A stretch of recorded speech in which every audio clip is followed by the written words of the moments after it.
Hi friends, எல்லாருக்கும் ஒரு வணக்கம். நான் இன்றைக்கி போய் முருகனை தரிசிச்சுட்டு வந்துட்டேன்.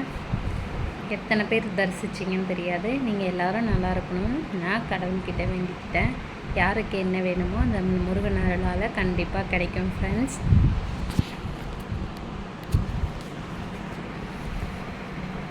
ஒரு சின்ன ஒரு அவேர்னஸாக இருக்கட்டும், ஒரு விஷயமா இருக்கட்டும், ஒருத்தவங்க சொல்லும்போது அதை நம்ம கொஞ்சமாவது ரெஸ்பான்ஸ் பண்ணி நம்ம காது கொடுத்து கேட்கணும் ஃப்ரெண்ட்ஸ். நீங்கள் என்கிட்ட சொல்லுங்கள். அதாவது இப்போ எப்படின்னா நம்ம வீட்டில் ஹவுஸ் ஒய்ஃபாக இருக்கோம் இல்லையா, நம்ம படிச்சிருக்கோம், ஜாபுக்கு போகலாம். ஆனால் ஒரு லேடிஸாக நம்ம ஃபேஸ் பண்ணுற விஷயங்கள் நிறைய. அதை நான் இன்றைக்கி உங்கள் கூட ஷேர் பண்ணலான்னு இருக்கேன். எப்படின்னா எனக்கு நான் 3 இயர்ஸ் ஒர்க் பண்ணியிருக்கேன் ஃப்ரெண்ட்ஸ். எப்படின்னா பிஃபோர் மேரேஜ். ஆஃப்டர் மேரேஜுக்கு அப்புறம் எல்லா ஸ்கூலுக்கும் போவேன். போயிட்டு என்னால் 1 மந்த்தோ 3 மந்த்தோ தான் ஒர்க் பண்ண முடியும். இல்லை 1 வீக் 2 வீக்லேருந்து நான் ரிலீவ் ஆகி வந்துடுவேன். எப்படின்னு பார்த்தீங்கன்னா, என் பாப்பாவை விட்டுட்டு என்னால் போக முடியாத ஒரு சூழ்நிலை. பாப்பாவுக்கு எப்படின்னா வீட்டில் யாரும் கிடையாது. வீட்டில் மாமனார் மாமியார் இருந்தால் பார்த்துப்பாங்க. அதுமாரி நம்ம அப்பா அம்மா இருந்தாலும் பார்த்துப்பாங்க. கடவுளோட ஒரு பெரிய கிஃப்ட், எங்களுக்கு கடவுள் கொடுத்த கிஃப்ட்டு உங்கள்கிட்ட சொல்லணும். ரொம்ப பெரிய விஷயம். என் ஹஸ்பண்டுக்கும் யாரும் கிடையாது, அப்பா அம்மா இல்லை, எனக்கும் அப்பா அம்மா இல்லை. இது கடவுள் எங்களுக்கு கொடுத்த வரம் போல் இருக்குது. இதை நான் கண்ணீரோடு தான் ஃப்ரெண்ட்ஸ் சொல்லணும். ஆனால் சிரிச்சிட்டே சொல்கிறேன். 2 பேருக்குமே அதாவது எப்படின்னா, சின்ன வயசுலேயே அவங்களுக்கும் அம்மா இல்லை, எனக்கும் அம்மா இல்லை. ஆனால் அவங்களுக்கு எப்படி சொல்கிறது, அவங்களோட அப்பாவும் என்னோட அப்பாவும் ஒரே சமயத்தில் என் பாப்பாவோட காது குத்திக்கு அப்புறம் ஃபஸ்ட்டு மாமா இறந்தாங்க. மாமா இறந்த 15 டேஸில் அப்பா தவறிட்டாங்க. இது எப்படி சொல்கிறதுன்னா, அது பெரிய அடி தான் ஃப்ரெண்ட்ஸ். ஆனால் யாருமே இல்லாமல் நம்ம இருக்கிறதுங்கிறது ரொம்ப கஷ்டம். தனிமை சொன்னேன் இல்லையா, தனிமை ரொம்ப கொல்லும். பல சிந்தனைகளை நம்மளை யோசிக்க வைக்கும். இதனாலே என் பாப்பாவை விட்டுட்டு நான் ஸ்கூலுக்கு போகிறதுங்கிறது ரொம்ப கஷ்டமாக இருக்குது. இப்பயுமே எனக்கு நிறைய ஒர்க் பண்ணணுன்னு தான் ஃப்ரெண்ட்ஸ் ஆசை. எப்படின்னா, நம்ம படித்த படிப்பை மற்றவங்களுக்கு எஸ்டாப்ளிஷ் பண்ணுறதுல தான் நமக்கு ஒரு சாட்டிஸ்ஃபேக்ஷன் கிடைக்கும். பாப்பாவுக்கு சொல்லித்தரதை விட இன்னும் ஒரு 100 குழந்தைங்களுக்கு சொல்லிக் கொடுக்கும்போது அது ஒரு பெரிய ஒரு பாக்கியம். நான் ஒரு 3 மந்த் ஒரு ஸ்கூலில் ஒர்க் பண்ணேன். இப்போ நான் ரிலீவ் ஆகி வரும்போது பசங்கள்லாம் என்கிட்ட போகாதீங்க மிஸ் அப்படின்னு சொல்லி அழுகும்போது என் பாப்பா என்னை கேட்டது, அவங்களாம் தான் உன் பிள்ளையா, நான் இல்லையா உன் பிள்ளை அப்படின்னு தான் கேட்டா. அது பாப்பாவுக்கு அந்தளவுக்கு தெரியல. இருந்தாலும் நான் உடனே சமாளித்தேன். நீ உன் மேம் விட்டு போனால் ஃபீல் பண்ணுறல, அதே மாதிரி தான் அப்படின்னு சொன்னேன். ஆனால் நான் விட்டுட்டு வந்தப்போ ஃபீல் பண்ண சின்ன பிள்ளைங்க இல்லை ஃப்ரெண்ட்ஸ், பெரிய பிள்ளைங்க. ஆனால் எனக்கு அந்த அன்பு எனக்கு ரொம்ப பிடிச்சிருந்துச்சு. ஆனால் என்னால் அதில் கண்டினியூ பண்ண முடியல. என் ஒர்க்கை தொடர முடியலங்கிறது என் மனசில் ரொம்ப ஒரு சங்கடமான சூழ்நிலை தான். ஆனால் இருந்தாலும் பாப்பாவும் நமக்கு ரொம்ப முக்கியம். பாப்பாவை பார்த்துக்கணும்.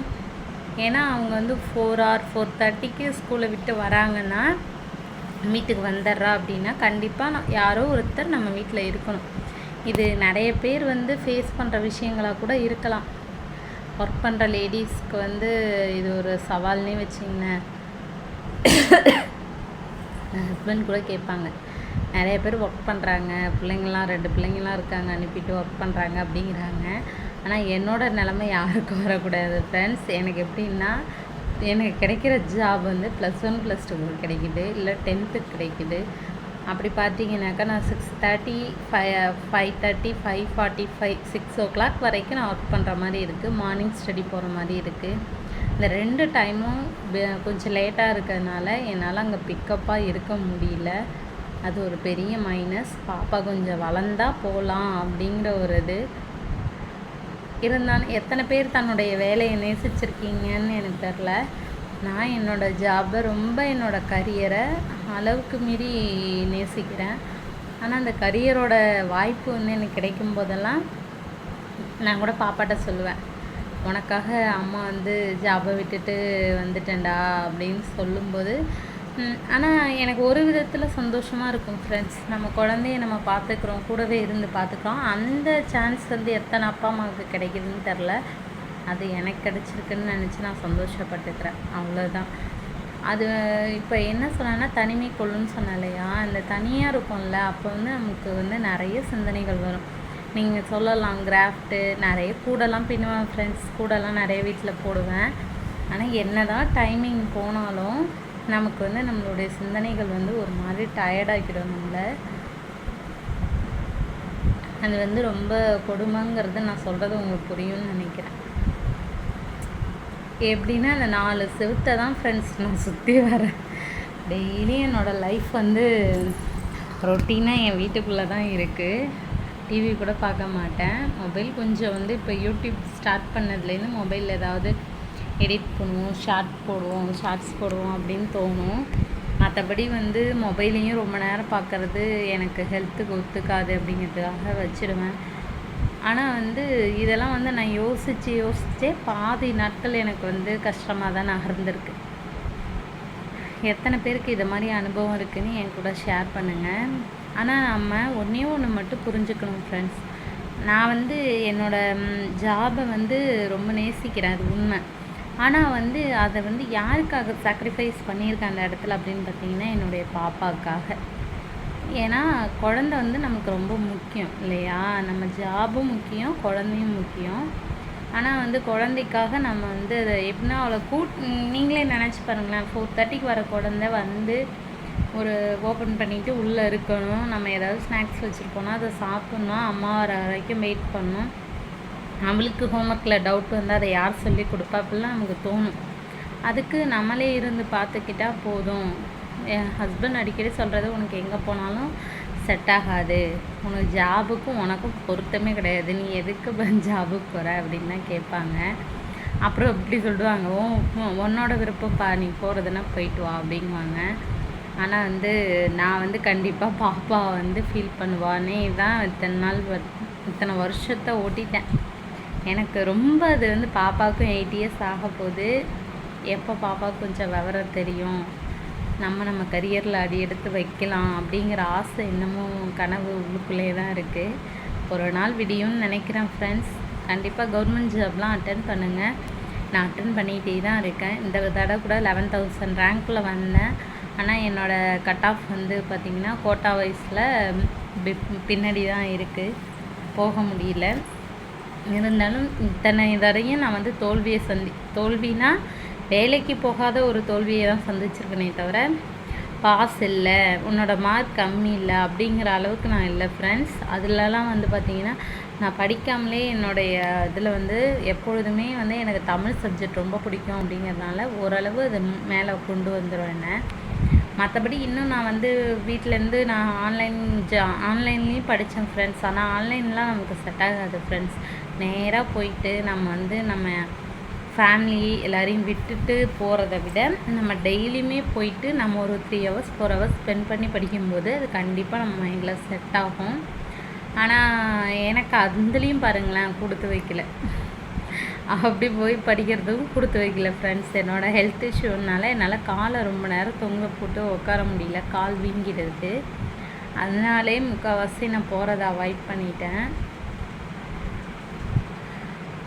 இது ஒரு விதத்தில் கஷ்டமாக இருக்குது ஃப்ரெண்ட்ஸ். இருந்தாலும் அது சந்தோஷமாக எடுத்துக்கிட்டு நம்மளுடைய வாழ்க்கை பயணத்தை நம்ம வந்து ஓட்டணும். எத்தனை பெண்கள் வந்து இதே மாதிரி லைஃப்பை வந்து ஃபேஸ் பண்ணுறீங்கன்னு எனக்கு சொல்லுங்கள். உண்மையிலே பெண்கள் வந்து ரொம்ப வந்து இந்த மாதிரி பெண்கள் வந்து நீங்கள் என்னோடய நிலமையிலேருந்து நான் பார்க்கும்போது ரொம்ப கஷ்டம். ஆனால் ரொம்ப வந்து லக்கின்னு தான் சொல்லுவேன். ஏன்னா நம்ம குழந்தைங்க கூட நம்ம வந்து டைம் ஸ்பெண்ட் பண்ணுறோம் இல்லையா? அது வந்து நம்மளுக்கு வந்து இதை விட அது பெட்டர். அதாவது அந்த வாய்ப்பை நம்மளுக்கு கடவுள் கொடுக்கலனாலும் இந்த வாய்ப்பை கொடுத்துருக்காரு அப்படின்னு நம்ம நினச்சிப்போம். அதுவும் வந்து இப்போ குழந்தைங்களுக்கு வந்து அப்பா அம்மா கூட இருந்து அந்த இதை சொல்லி கொடுக்கும்போது குழந்தைங்களுக்கு வந்து அவங்களோட மென்டாலிட்டி ரீதியாக கொஞ்சம் நல்லாவே கற்றுப்பாங்க. இப்போ பாப்பாவுக்கும் அப்படி தான். நான் என்ன செல்ஃப் கேர் பண்ணுறதா இருக்கட்டும், அவளுக்கு பேட் டச் குட் டச் சொல்லி கொடுக்குறதா இருக்கட்டும், அவளை மனதைரியப்படுத்துறதா இருக்கட்டும், நான் வந்து பாப்பாட்ட அதிகமாக சொல்கிற ஒரே வார்த்தை, நம்மக்கிட்ட என்ன இருக்கோ அது நமக்கு சந்தோஷம்டா. மற்றவங்கள்ட்ட என்ன இருக்கோ அதை எதிர்நோக்கி நம்ம போனோன்னா நம்ம லைஃப்பில் உள்ள சந்தோஷம் போயிடும்டா. அந்த மாதிரி நம்ம நினைக்கக்கூடாது. உன்கிட்ட ஒரு பென்சில் இருக்குன்னா அது உனக்கு அழகு, உன் ஃப்ரெண்ட்ஸ்கிட்ட இருக்குன்னா அது அவங்களுக்கு அழகு. ஆனால் அதே மாதிரி நம்ம வாங்கலாம் அப்படின்னு நீ வந்து நினச்சி அம்மாக்கிட்ட கேட்காத. அதே மாதிரி வேணும்னு சொல்லு, ஆனால் அம்மா வந்து அந்த மாதிரி பென்சில் தான் வேணுங்கிறத நீ கேட்கக்கூடாதுன்னு நான் நிறைய தடவை சொல்லி கொடுத்துருக்கேன். அதே மாதிரி ஃபெயிலியர் தான் ஃப்ரெண்ட்ஸ் சக்ஸஸ்க்கான ஒரு வழிபாதை. அதை வந்து என் குழந்தைக்கு அடிக்கடி சொல்கிறேன். ஆனால் சின்ன குழந்தையா இருக்கிறனால கொஞ்சம் அந்த ஒரு மனப்பான்மை இருக்குது. நான் அவளை மாற்றிக்கிட்டே தான் இருக்கேன். எப்படி சொல்கிறது, ஒரு மோல்ட் பண்ணிக்கிட்டே தான் இருக்கேன். ஏன்னா குழந்தைங்க வந்து கற்றுக்கணும், நிறைய கற்றுக்கணும். நம்ம குழந்தைங்க சொல்லித்தரணும். எனக்கு உடம்பு முடியலன்னா என் குழந்தை என்னை வந்து ஒரு அம்மா ஸ்தானத்துலேருந்து நல்லா பார்த்துப்பா ஃப்ரெண்ட்ஸ். சின்ன குழந்தை தான், ஆனால் அந்தளவுக்கு க்யூட்டாக அப்படிலாம் யாருமே பார்த்துக்க முடியாது.